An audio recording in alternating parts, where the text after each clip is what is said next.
You want to know the truth? I almost didn't believe it myself, and I was the one lying in the dirt right next to her. 3,200 meters. That's 2 miles, give or take a few hundred steps. At that range, a bullet doesn't just fly. It travels. It hangs in the air long enough that you could count to 4 slow before it lands. The Earth itself moves a little while it's in flight. The wind changes its mind 3 or 4 times, and a man down there at the end of it has no idea he's already dead because the sound won't reach him for another 9 seconds. I watched her make that shot. And before I tell you about it, I have to tell you about the morning a 1-star general stood over her in the chow line and laughed at the rifle on her back. His name doesn't matter much now. We called him a lot of things behind the tents, but to his face it was always Sir. He'd come up through armor, tanks, big loud machines that flatten things. He had a way of looking at people like he was deciding how much they weighed. And he had decided the second he saw Corporal Mara Hollies that she didn't weigh enough. She was small, I'll give him that much, maybe 5'5" with her boots on, and the Barrett she carried was almost as long as she was tall. When she slung it across her back, the muzzle stuck up past her head like a flagpole. People stared. They always did. A girl that size carrying a rifle that could punch through an engine block. It didn't fit the picture in their heads. This was at a forward base in the mountains. I won't give you the real name. Call it Outpost Carver. A scrape of gravel and sandbags pressed up against the side of a valley, with peaks all around us that turned gold in the morning and black at night. The air was thin enough up there that you got winded walking to the latrine. Everything tasted like dust and diesel. At night the cold came down off the snow line and got into your bones, and in the day the sun hammered you flat. It was beautiful, in a way that didn't care whether you lived or died. I was Hollies' spotter. Name's Tully. We'd been paired up for going on 8 months by then, which in our line of work is practically a marriage. I knew how she took her coffee, black, lukewarm, didn't matter. She just needed the caffeine. I knew she chewed the inside of her cheek when she was doing math in her head. I knew she'd lost her older brother to a roadside bomb 3 years before she enlisted, and that she never once mentioned it unless she'd had 2 beers, which on deployment meant never. A spotter's job, if you've never heard of it, is to be the sniper's other set of eyes in her brain when her brain is busy. I called the wind. I called the distance. I ran the numbers. She squeezed the trigger. The shot belongs to the shooter in the books, but anybody who's done it knows it takes 2. The general flew in on a Black Hawk the morning everything went wrong, though of course we didn't know yet that anything was going to go wrong. He was doing a tour of the outposts, shaking hands, getting photos, the kind of visit that makes everybody clean their weapons twice and hate their lives. We were in the chow line, powdered eggs and something the cook swore was sausage. Hollies had her Barrett broken down in its case at her feet because she didn't like to leave it in the tent, and the general spotted the case, and then he spotted her, and you could see the whole thing form in his head. "That yours, Corporal?" he said. "Yes, sir." He looked at the case. He looked at her. He looked at the 2 captains hovering behind him, making sure they were looking too. "You actually fire that thing, or you just carry it around for the cardio?" A couple of the staff officers chuckled, the kind of chuckle men do when a man with stars wants them to. Hollies didn't flinch. "I fire it, sir." "Huh?" He crouched down, popped the case latches without asking, and looked at the rifle like it was a museum piece. "You know what this is? This is a man's weapon. This is artillery you carry on your shoulder. You weigh, what, a $120 soaking wet. Recoil off this'll put you on your back." "I manage it, sir." "You manage it." He stood back up and his knees cracked and he winced, and I think that wince was part of why he wanted to feel big right then. "Let me tell you something, Corporal. I've been in this army longer than you've been alive. I've seen 100 kids think they were going to be some kind of Hollywood marksman. You know what happens to them? They learn the difference between a movie and a war. This," he tapped the rifle case with his boot, and I watched her jaw tighten just a hair. "This is a tool for a specific job. Real long gun work is for big strong men with steady hands. Not, and here he gestured at all of her, top to bottom, like she was a problem he was solving, not for somebody who'd flinch if I dropped a tray. The line had gone quiet. Even the cooks had stopped scraping their pans. She could have said a lot of things. I've thought about it many times since. She had the range card from the week before in her cargo pocket, 1,200 meters, moving target, 2 for 2. She could have shoved it in his face. She could have reminded him that she'd outshot every man in her sniper course, including 2 guys who later went to the competition teams. She could have told him about the patrol she'd covered in the spring, when she put a round through a window from 800 meters and saved a corpsman who never even knew her name. She didn't say any of it. She said, "Understood, sir," and she crouched down and she closed the case, and she latched it slow, both latches, click, click, and she picked it up and carried it back to the tent without finishing her breakfast. I caught up with her outside. She wasn't crying. Holly's didn't cry, but there was a color in her face I didn't like, high up on the cheeks, and her hands were too still, too controlled, the way they got right before she took a shot. "Forget him," I said. "He's a tank guy. He thinks distance is how far his treads can roll." "I'm not thinking about him," she said. She was lying, we both knew it, but I let it go because that's what you do. What I want you to understand is that she didn't get angry the way most people get angry. She didn't get loud. She got quiet, and she got precise, and she went and did her job better than it had ever been done. That morning she went to the firing position on the North Berm, and she lay there for 2 hours with the rifle, not firing, just reading the valley, building her dope, logging the wind at different times of day, marking the spots where the thermals lifted off the rocks at 10 and died down by noon, filling a little green notebook with numbers in her tight, careful handwriting. I asked her what she was doing. "Knowing the ground," she said. "If I know the ground, I don't have to be lucky." I didn't think much of it then. I thought she was just blowing off steam the way she always did with math. By that afternoon, those numbers were going to be the only thing standing between 11 Marines and a hole in the ground with their names on it. The squad that got trapped wasn't even ours. They were a foot patrol out of a sister unit, 11 men under a staff sergeant named Reyes. Their job was to walk up the far side of the valley to a village, talk to some elders, walk back. Routine. The kind of thing that's routine right up until it isn't. I remember the radio call came in around 2 in the afternoon. The light was starting to go long and gold by then, the way it does in the mountains, where the sun drops behind a peak hours before it actually sets, and the whole valley goes into this strange blue shadow while the tops of the ridges still burn. "Carver, Carver, this is Hammer 3-6. Troops in contact, over." You learn to hear the difference between a contact report and a bad contact report. It's in the voice. This one was bad. There was a tightness in it, and behind it you could hear the flat, hard cracks of incoming, that distinctive snap of rounds going past close and somebody screaming. What had happened was this. Reyes and his men had come back down a goat trail on the far slope, and somebody, and to this day I don't know if it was a leak or just rotten luck, somebody had been waiting for them. The enemy had set up in a scatter of compounds and rocks along the base of the opposite ridge, and they let the patrol get strung out along an open stretch of trail, exposed, on a sheer face with a 40-foot drop on one side and a wall of rock on the other. Then they opened up. A machine gun, at least 2 of them actually, set in positions with good cover. The Marines couldn't go forward, couldn't go back, couldn't go up. The only direction left was down, off the cliff, which wasn't a direction at all. They got behind what cover they could find, a fold in the rock, a low spine of boulders, and they returned fire. But they were pinned, and they were taking casualties, and the enemy had the high ground and the angle and all the time in the world. And here's the thing. Here's the thing that turned a bad day into the day I'll never forget.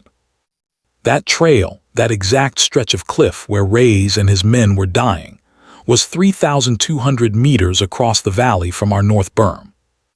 Almost exactly 2 miles, Line of sight, straight across the open air, peak to peak.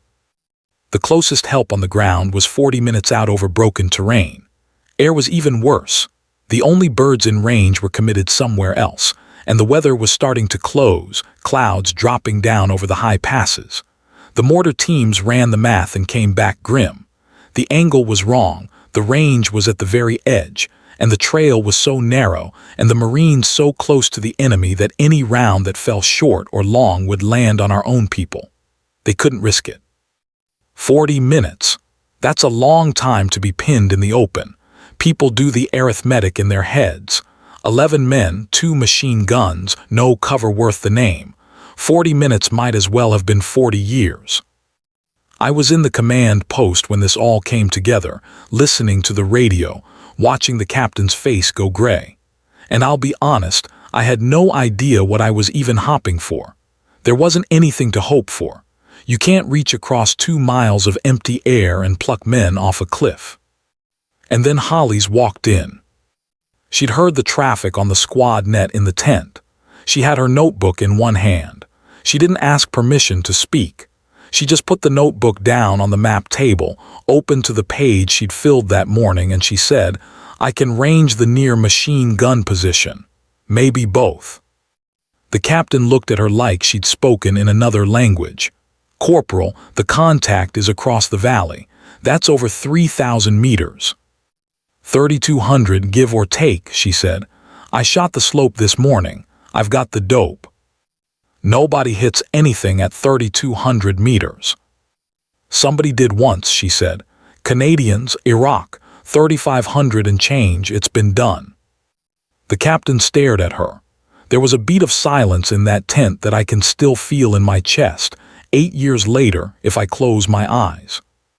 And then, because the captain didn't have anything else, because there was nothing else, no aircraft, no artillery, no cavalry over the hill, just 40 minutes and a cliff and 11 men, he said the only thing he could say.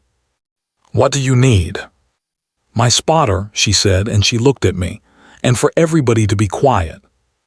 I want to slow down here because people who haven't done this don't understand what a shot like that actually is. They think it's like the movies. A man lies down, looks through a scope, holds his breath, squeezes, bang. A flower of red 2 miles away. It is nothing like that. At 3,200 meters, the bullet is in the air for somewhere around 5 seconds. 5 whole seconds. In 5 seconds, a man can take 3 steps. A gust of wind can come and go. The bullet rises into the cold air above the valley, climbing hundreds of feet over the line of sight, arcing up into a sky where the wind is doing something completely different than it's doing on the ground, then falling back down, falling, by then, almost straight down onto the target like a thrown stone. You're not aiming at the man. You're aiming at a patch of sky a long way above and to the side of the man, and trusting your math and the curve of the Earth and the spin of the planet to bring the two together. Because the Earth does matter at that range. It's called the Coriolis effect, and it's real, and it sounds like something from a physics class until you're the one lying in the dirt trying to figure out which way the world is rotating under your bullet.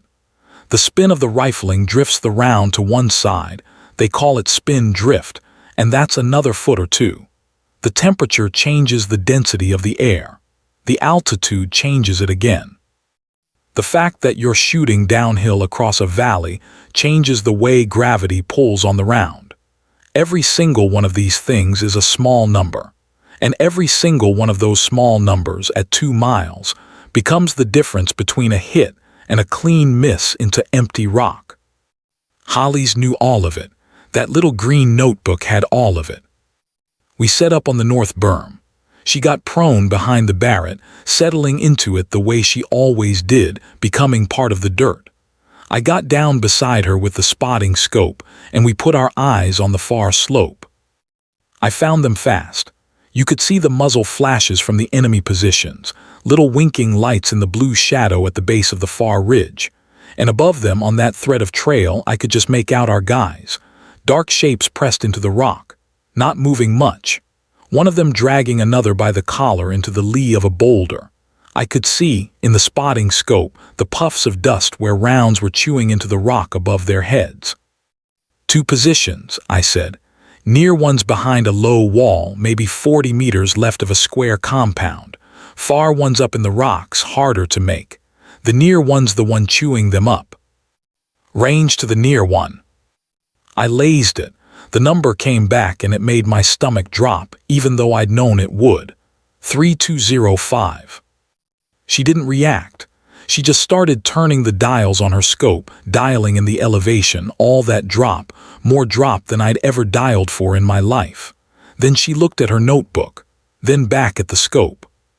Wind, she said. This was the part that scared me, because at that range you don't have one wind. You have the wind where you are, the wind in the middle of the valley, and the wind on the far slope, and they're all different, and the bullet has to fly through all 3. Here's where the morning paid off. She'd watched this valley breathe. She knew that in the late afternoon the air came down off the snow line and funneled through the valley left to right, but that down low, near the river, it backed around and came the other way. She knew the thermals coming off the sun-warmed rock face on the far side would lift the round in the last few hundred meters. She'd written it all down at 10 in the morning, but she'd watched it enough days to know how it would shift by 2 in the afternoon. I called what I could see the grass, the dust, a thin plume of smoke from a compound chimney bending in the wind, a flag of dust kicked up by a round, the way the heat shimmer leaned.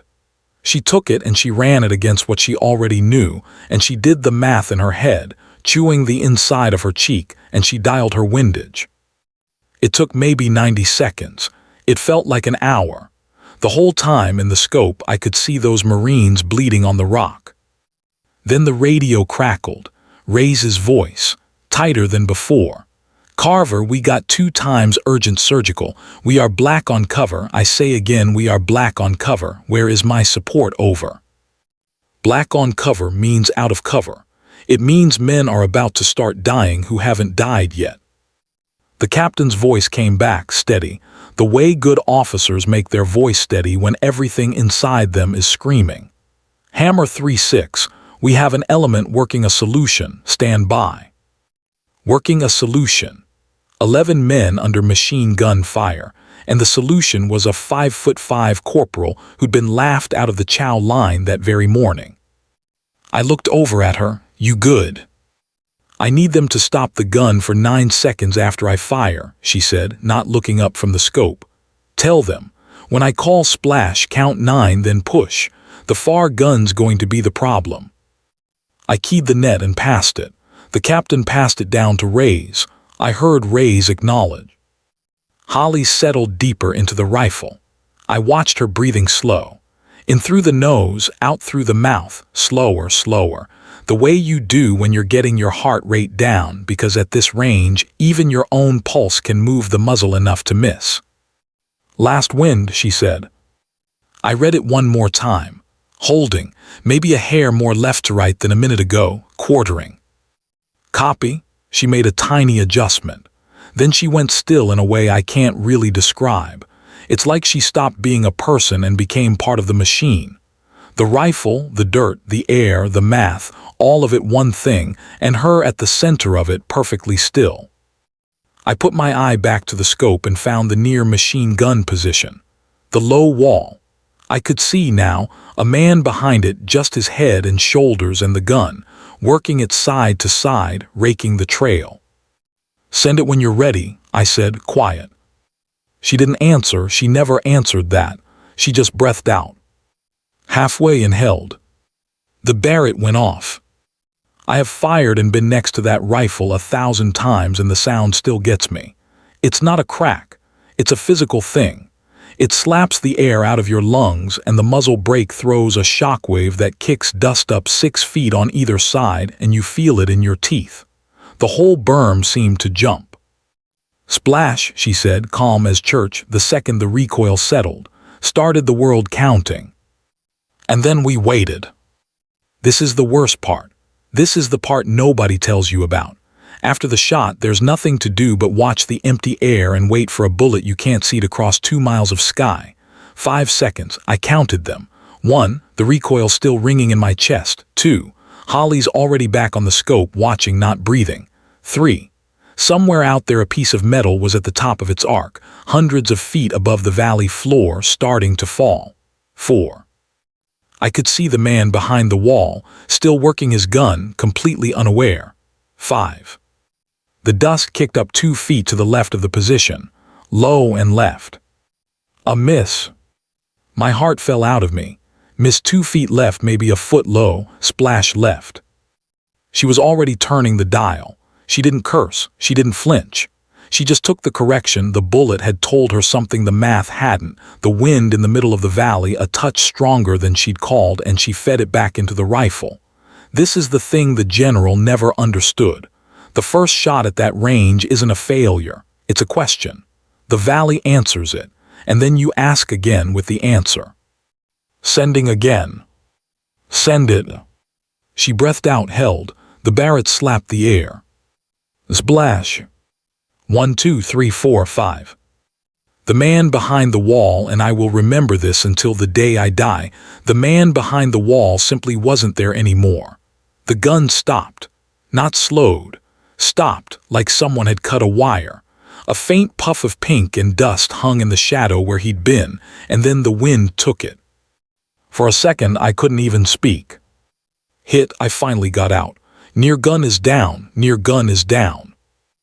And on the net faint, you could hear it. Ray's voice, and behind it men.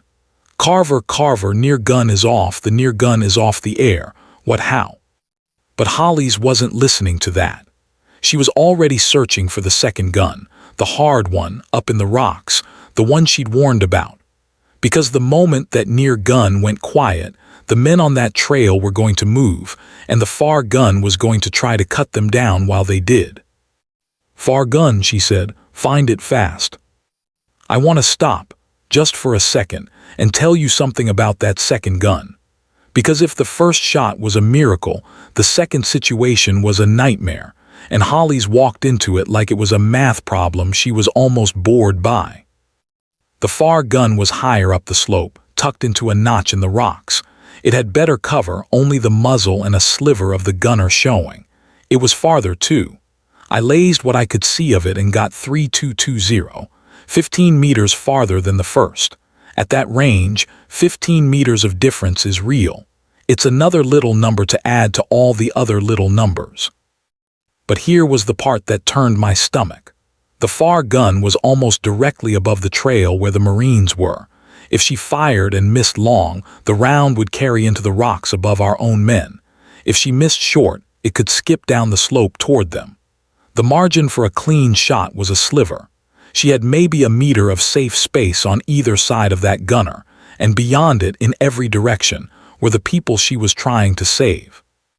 I don't have a clean line, she said after a few seconds on the scope.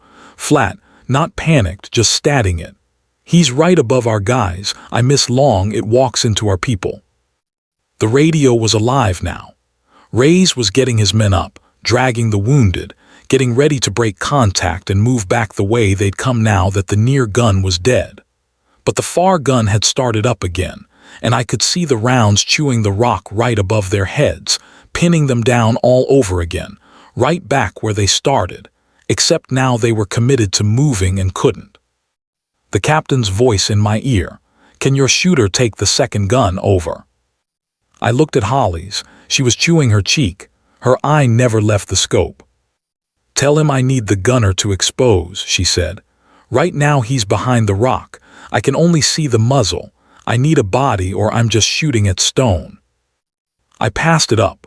There was a pause, and then the captain came back with something that I think about a lot, because it was the kind of decision that ages a man 10 years in 10 seconds.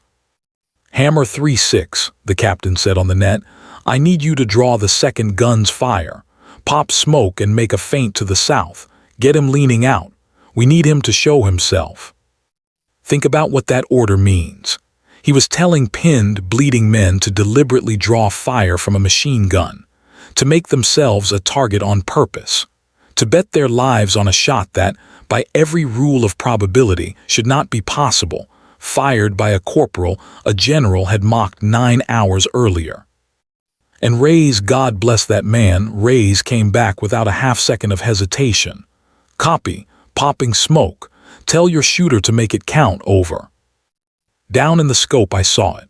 A bloom of red smoke billowing up off the trail, drifting in that left-to-right wind. And under it, two figures broke south, low and fast, drawing the eye. And the far gun took the bait. The gunner leaned out of his notch to track them, to swing the gun south, and for 1 second, one single second, his shoulders and his head cleared the rock. "He's out," I said. "He's out, he's leaning, take him." But Hollies didn't fire. I almost screamed at her. The window was right there. But she didn't fire, and a quarter second later I understood why, because the man pulled back behind the rock again, and if she'd fired into where he'd been, the round would already have been on its way to a place he no longer was. 5-second flight time. She wasn't shooting at where he was. She was figuring out where he'd be. "He'll do it again," she said very quietly. "He's tracking the smoke. He leans out, fires a burst, ducks back, leans out, fires a burst. He's got a rhythm. Watch." And he did. I watched through the scope and she was right. He leaned out, fired, ducked. Leaned out, fired, ducked. A pattern. A human pattern, the kind a scared man under pressure falls into without knowing it. "Next time he leans out," she said, "I sent it on the duck before, so it gets there when he comes back up. Count his rhythm for me, out loud." I started counting. The gunner ducked back behind the rock. "Down," I said, and 1, 2, 3, he leaned out, fired, up, ducked, down, 1, 2, 3, up, fired, down. 3 seconds in cover, then up. Hollies was breathing slow now, doing the worst math of her life. She had to fire while the man was behind the rock, fire at nothing, at empty stone, and have the bullet arrive at the exact instant he leaned back out into the open, 5 seconds later. She had to shoot at a man who wasn't there yet. She had to shoot at the future. "Down," I said. He ducked. Sending, Hollies breathed. She fired into the empty rock, where a man was going to be. Splash. And then we counted, and this time I counted out loud for both of us because she needed to hear the rhythm. 1, 2, 3, he was still behind the rock. 4, the bullet falling out of the sky now. The gunner started to lean out, right on his rhythm, swinging up to fire his next burst at the smoke. 5. The two things met in the same patch of air at the same instant. The man and the bullet. He came up into the open and the round came down out of the sky and they arrived together, and the gun and the man behind it came apart, and the far slope went silent. Both guns, down, 2 miles away, with a rifle a general had said was too much for her to even carry. For a second the whole valley was quiet. No more snapping rounds, no more machine gun, just the wind and the smoke drifting, and somewhere very far away, the small sound of men realizing they were going to live. Then the radio exploded. "Both guns are off. Both guns are off. We're moving, get the wounded up, Go, Rays, shouting, and behind him men whooping, that raw animal sound men make when death has reached for them and missed. They came up off that trail and they moved, all 11 of them, dragging the 2 wounded, and there was nothing left up on that far slope to stop them, and they got out. All 11. The 2 surgical cases lived. I found that out weeks later. They lived. Hollies came off the rifle. She rolled onto her back in the dirt and stared up at the sky, and she breathed, finally, really breathed. Big shaking breaths, and I saw that her hands were trembling now that it was over. The whole time she'd been a stone, and the second she didn't have to be anymore, her hands shook like leaves. I didn't say anything clever. There wasn't anything clever to say. I just reached over and put my hand on her shoulder, and we lay there in the dust together while the radio kept crackling with the sound of saved men. You probably want to know about the general. He was in the command post when it happened. He'd heard the whole thing on the net. He'd watched the captain make those calls, and when Rays came up on the radio asking, almost begging, to know who had made those shots so he could thank them, the captain looked across the tent. He didn't look at the general. He keyed the handset and he said, Hammer 3-6, that was Corporal Holly's, Outpost Carver's sniper. There was a long pause on the net, and then Ray's said, his voice cracking, "Tell Corporal Holly's that 11 Marines are going home because of her. Just tell her thank you, from all of us." The whole CP was looking at the general by then. Everybody had heard about the Chow line. Word travels fast on a small base. The man who'd laughed at her rifle that morning, who'd said real long gun work was for big strong men, who'd looked her up and down like she was a problem. He stood there in the middle of all those eyes. I'd love to tell you he made a beautiful speech. He didn't. Men like that rarely do, but I'll give him this. When Holly's came back into the CP, dusty, shaking, the brass of her spent rounds still clinking in her pocket, he walked over to her, and he stopped, and the whole tent held its breath. And he came to attention. A one-star general came to attention in front of a corporal, and he saluted her. "Corporal Holly's," he said. His voice wasn't quite steady. "I was wrong about you this morning. I was wrong about a lot of things. That was the finest shooting I've seen in 30 years in this army. I'd be proud to serve with you anywhere." And Holly's, and this is the part that tells you everything about who she was, Holly's didn't gloat. She didn't smile a thin little "I told you so" smile. She came to attention right back and returned the salute, and she said, "Thank you, sir, but it wasn't just me. My spotter called every wind, and those Marines drew that guns fire knowing they might not live through it. I just did the math. I just did the math." I think about that line a lot, because that's what it was in the end. It wasn't magic. It wasn't a movie. It was a woman who, when a powerful man humiliated her, didn't get loud and didn't get bitter. She got quiet. She went and learned the ground. She filled a green notebook with numbers nobody else thought were worth writing down. And when 11 men needed a miracle, she had it ready because she'd done the work on a morning when nobody was watching and everybody was laughing. She got a medal for it eventually. The paperwork took a year, the way it always does. But she told me once that the medal wasn't the thing she kept. The thing she kept was a letter. Rays wrote it. All 11 of them signed it.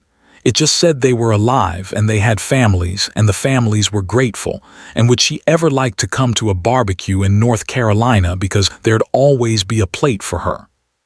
She went too. I heard there were a lot of kids there, kids who exist because a Corporal Nobody believed in did the math. People always ask me what the hardest part of that shot was. The distance, the wind, the Coriolis, the 5-second flight time, shooting at a man who wasn't there yet. And I tell them, none of that. The hardest part was being small in a world full of people who decided that meant you were nothing, and choosing every single day, on every cold berm, in every Chow line where somebody laughed, to just keep doing the work anyway. Quietly. Precisely.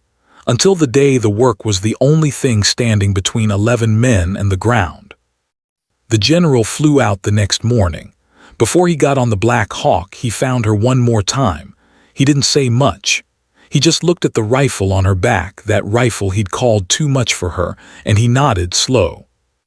"Take care of that thing, Corporal," he said. "It takes care of me, sir," she said. And then he was gone, and the rotor wash kicked up the dust, and Mara Holly stood there in it, small and steady, the muzzle of her rifle sticking up past her head like a flagpole. She never did flinch, not when he dropped the tray of words on her that morning, not when the world hung a bullet in the sky for 5 seconds and made her wait. Some people are loud about who they are. And some people just lie down in the dirt and do the math and let 2 miles of empty air say it for them.